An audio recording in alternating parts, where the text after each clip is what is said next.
Assalamualaikum warahmatullahi wabarakatuh. Saya Aulia Febrianti, kelas 10 AKL 2 dari kelompok 6. Saya Fatima Yuatiani dari 10 AKL 2. Nama saya Kurniati Ningsi dari kelas 10 AKL 2 absen 21.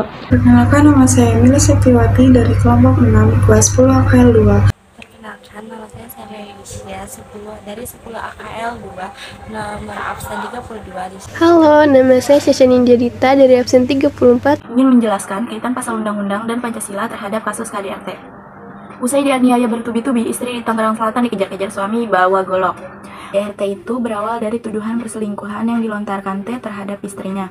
Tak terima dengan tuduhan suaminya, K pun tersulut emosi dan pertengkaran adu mulut terjadi.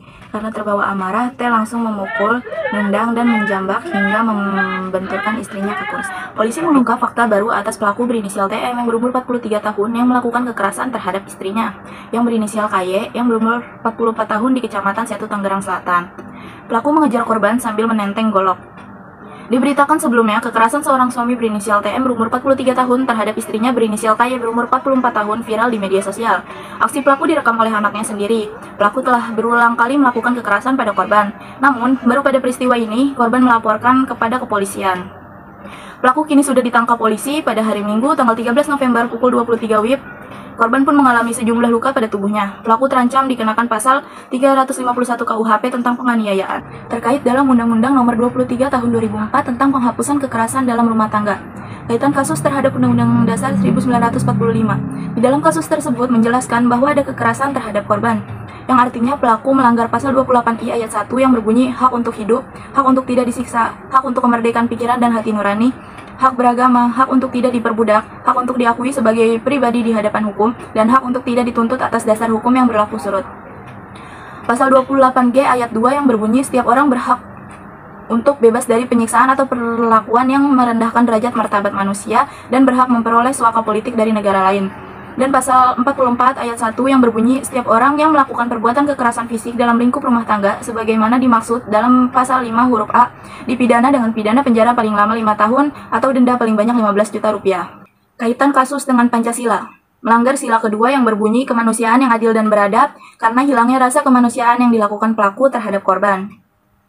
Dan masuk ke dalam butir nomor 1, 2, 3, 4, dan 5. Dan sila kelima yang berbunyi keadilan sosial bagi seluruh rakyat Indonesia. Masuk ke dalam butir ke-1, 2, dan 3. Pada kesempatan kali ini, saya ingin membawakan kasus pelanggaran terhadap UUD 1945 dan pelanggaran terhadap Pancasila, yang mana kasus tersebut yaitu mengenai pembunuhan mahasiswa Universitas Padjadjaran. Seorang mahasiswa Universitas Padjadjaran berinisial CAM yang berusia 23 tahun ditemukan tewas bersimpah darah di rumahnya yang terletak di Komplek Gading, Kecamatan Cangkuang, Kabupaten Bandung. Berdasarkan keterangan warga, pelaku penusukan yang saat itu menggunakan jaket ojol sempat terlihat berada di sekitar TKP. Tidak berselang lama, warga mendengar teriakan minta tolong dari arah rumah korban dan melihat pelaku kabur menggunakan sepeda motor. Korban pun sempat dilarikan ke rumah sakit, namun nyawanya tidak tertolong. Pelaku penusukan diketahui merupakan FA yang berusia 24 tahun, salah satu teman dekat korban. Pihak kepolisian mengatakan pelaku nekat melakukan aksinya karena sakit hati. Pelaku pun langsung merencanakan pembunuhan dengan membeli senjata tajam dan jaket ojol secara online. Akibat perbuatannya, FA melanggar pasal 28A, 28G, 28I dalam UUD 1945. FA juga melanggar sila-sila Pancasila, yaitu sila pertama karena perbuatannya itu melanggar aturan agama. Dan juga sila kedua karena bersikap semena-mena terhadap orang lain dan hilangnya rasa kemanusiaan. Dan FA dijerat dengan pasal 340 atau 338 atau 351 ayat 3 KUH pidana dengan ancaman hukuman maksimal penjara seumur hidup atau paling lama 20 tahun penjara. Di sini saya akan membahas tentang analisis Pancasila dan Undang-Undang Dasar terhadap aktivitas berbangsa dan bernegara tentang siswa di Cilegon dibully temannya. Sebuah video yang memperlihatkan aksi perundungan bullying hingga penganiayaan viral di media sosial. Peristiwa itu diketahui terjadi di SMP Negeri Cilegon. Video viral itu berdurasi 30 detik itu memperlihatkan seorang anak SMP berpakaian olahraga menampar dan menendang teman satu sekolahnya yang berpakaian putih biru. Dinas Pendidikan dan Kebudayaan Kota Cilegon pun membenarkan video viral itu.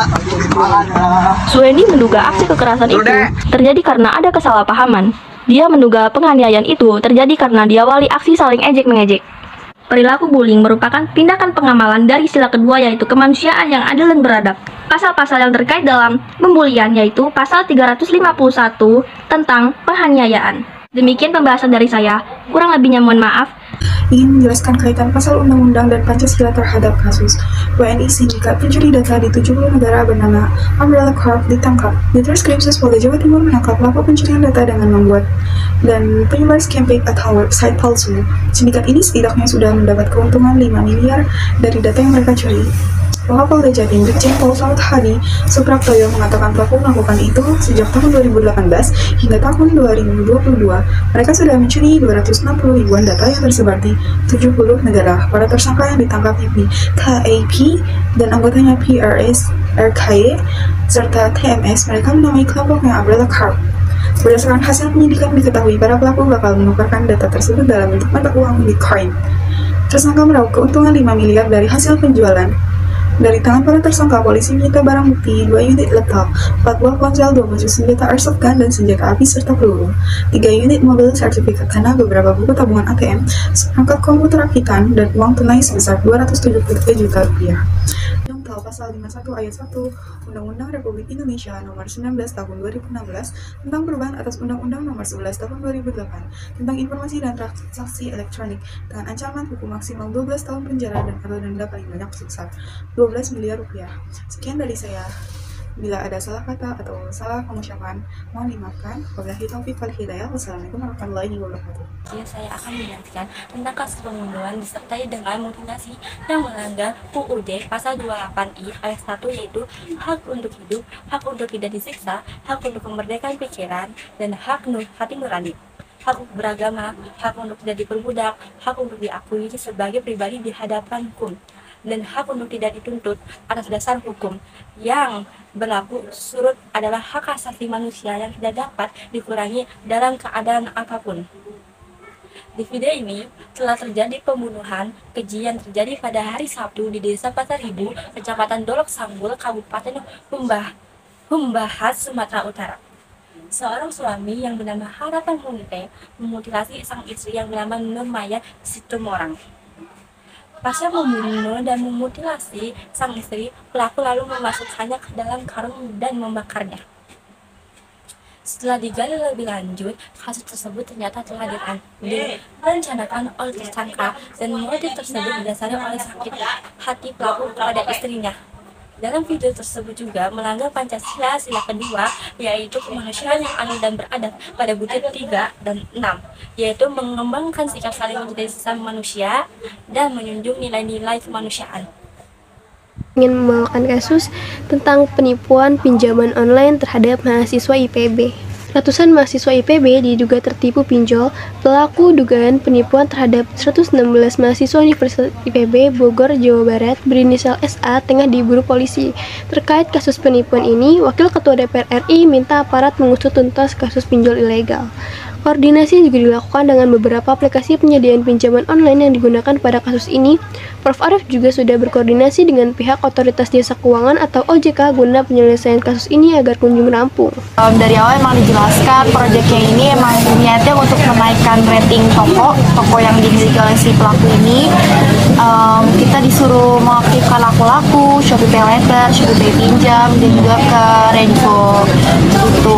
Nah, feedback yang kita dapat adalah 10% dari total limit pinjamannya itu. Misalnya dari saya sendiri, Renko mendapatkan pinjaman 3 juta, berarti saya sendiri mendapatkan keuntungan 300.000, dan semua keuntungan itu niatnya emang untuk kepanitiaan kami gitu. Kegiatan lah ya. Kegiatan ya, event acara di kampus lah. Prof. Arief juga menekankan bahwa kejadian ini menjadi pelajaran bagi warga IPB University, karena itu tindakan preventif dengan melakukan peningkatan literasi keuangan dan vintage kepada mahasiswi perlu dilakukan. Hal itu kata dia sebagai upaya agar kejadian serupa tidak terulang di kemudian hari.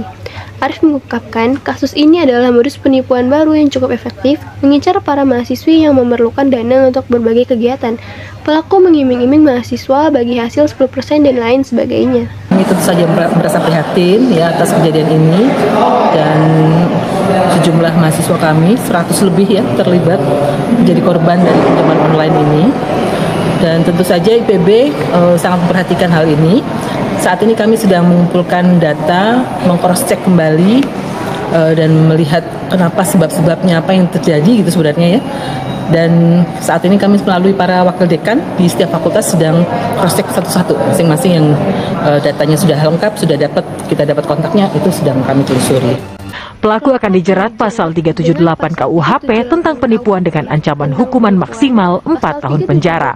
Dan pasal 28 ayat 1 Undang-Undang ITE. Kasus ini juga bertentangan dengan Pancasila, yaitu terhadap sila pertama, ketuhanan yang Maha Esa. Sebab berbohong dan menipu itu melanggar perintah Tuhan untuk berperilaku jujur. Dan termasuk bertentangan dengan Pancasila yang kedua, yaitu kemanusiaan yang adil dan beradab. Sebab sesama manusia harus adil dan jujur serta harus memiliki adab yang luhur.